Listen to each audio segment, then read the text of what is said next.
как я говорил, что некоторые спрашивают как раз про это все, что касается народной медицины, даже у бедуинов, это можно приобрести средства бедуинского рынка, которые даже сейчас сегодня много берут, едут на дайвинг и это даже заказывают цены.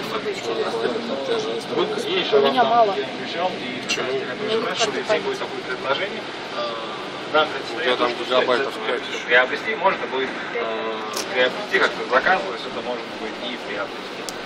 То есть по поводу того, что чем занимается сам народ. То есть некоторые, как я вам говорю, что 6% занимаются земледелием, есть еще те, которые наркотиками, оружием торгуют. Но это, конечно, самые богатые. То есть такой можно встретить. 70%.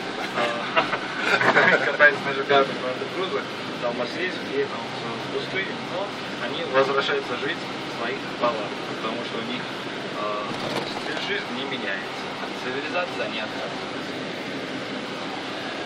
То есть получается.